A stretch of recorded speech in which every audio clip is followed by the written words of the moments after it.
This is the king of the castle. This is Archie. Archie has a real castle here. Yes, he chooses whatever castle he wants, but... Katie Hill was part of the Blue Wave in 2018. Hi everyone, I'm Katie Hill and I am running to take out Steve Knight. A 31-year-old first-time candidate who flipped a Republican-held seat in Los Angeles County. Steve Knight just called to concede. Becoming one of the first openly bisexual women in Congress. Hill was endorsed by President Obama, mentored by Speaker Nancy Pelosi, and was co-chair of her freshman congressional class. Sorry, this is my first time up here. In October, websites published nude photos of her that Hill says came from her husband. They revealed a three-way relationship she'd had with a female employee on her campaign and accused her of sleeping with one of her staffers in D.C., which she denies. The scandal led her to resign after less than a year in office.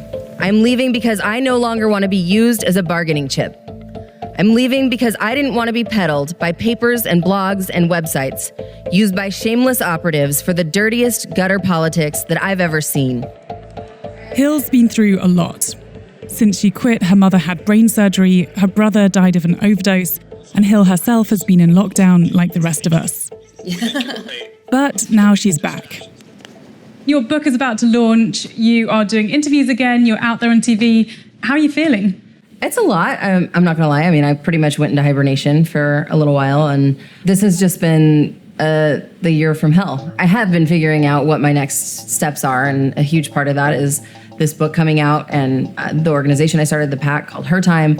And so I'm excited about the future, but this week is the first real kind of exposing yourself again to the limelight. 18th of October, the conservative news site Red State published an article and along with nude photos of you.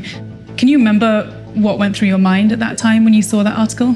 I had heard some grumblings from different people locally that had said that my husband was, I'd left him in June and he was shopping around this drive with images and screenshots of text messages. As soon as I started hearing that was a possibility, my heart sank. I was not expecting the actual photos to be published. I thought that was a breach too far, not only of trust that I had a 15-year-long relationship with my husband, but of not respecting the privacy of the other woman who was an innocent bystander in all this, and of the ethics of the press. The publication of these nudes, Hill claims, makes her a victim of cyber exploitation. Her estranged husband has denied releasing the photos, saying his computer was hacked. But with the photos still out there, she's now trying to pull together a lawsuit.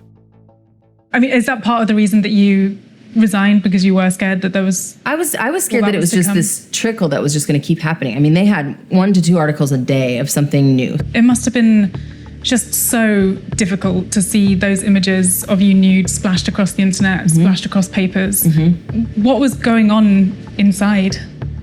It's just horrifying. And over half of women who have been victims of revenge porn or cyber exploitation have contemplated suicide. Many have attempted it. And tragically, people have died. I think that there's this element of the public shaming and the fact that you have to sort of come to terms with the knowledge that you will never get ownership of those photos back. Once they're out there, they're there forever. It drove me to suicidal thoughts, and that's something that I've been open about. Cyber exploitation is intended to make the victim feel powerless and to exert control over them and to do everything possible to ruin their lives. I mean, were you absorbing everything that was being put out there? Were you looking at all the photos? Were you looking at all the articles? That was the worst part, is that it's kind of like, how do you not? I didn't feel like I could just ignore it. And I remember thinking even that this is stupid at the time, but I hated those pictures, right? Those are not pictures that, when people say, oh, you shouldn't have taken those pictures of yourself, I'm like, can you please just stop for a second? Because I would not have taken those pictures of myself, nor would I have ever sent them to anybody, let alone let them be posted all over the internet. They're incredibly unattractive, unflattering photos. And I realize that sounds like super vain, but you're thinking about that the whole time, especially when people say horrible shit. Like they're saying, your stuff about your body and you're like, okay, on top of everything else, this is the kind of shit that you're dealing with. So after the scandal, the Speaker Nancy Pelosi warned young people to be careful when it comes to, if they want to run for office, having explicit images out there of themselves. Do you think that that's fair? Do you think that is a consideration that young people should be thinking about? No, I think that that's totally unfair. And I actually reached out to her office when she said that, because why is engaging in a consensual act problematic? It shouldn't be. But when those images that if you had shared them consensually and that's taken away from you by sharing them more broadly, there's no way that you can blame the victim for that. You're bringing awareness to sexual exploitation, to revenge porn, you're pushing that agenda, you present yourself as a woman warrior, that's great. But at the same time, you were caught red-handed having an inappropriate relationship with a subordinate, and they might feel like there's something contradictory about that. I don't disagree. I think that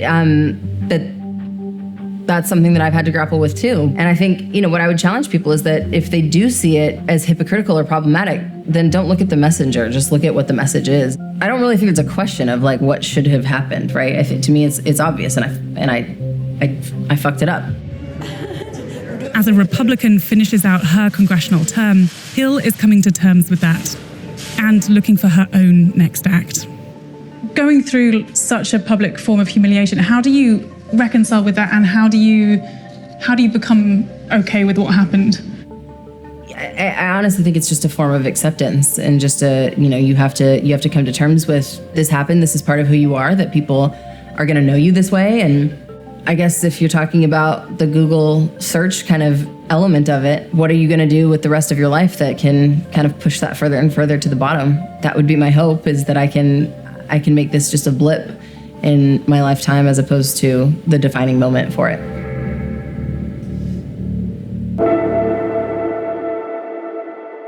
Without those nude photos, would you have resigned? I think it depends, honestly. I think the personal devastation would not have been there in the same way, if it weren't for the photos. And I really can't, I think only people who have been through it can understand just how buried you feel, and how you literally feel naked and exposed to the world when that happens. It is hard to say whether I would have taken a different approach, said I'm going to step aside for a little bit, or I honestly don't know. But I feel like any other option was taken away just out of my own ability to survive that. Mm-hmm.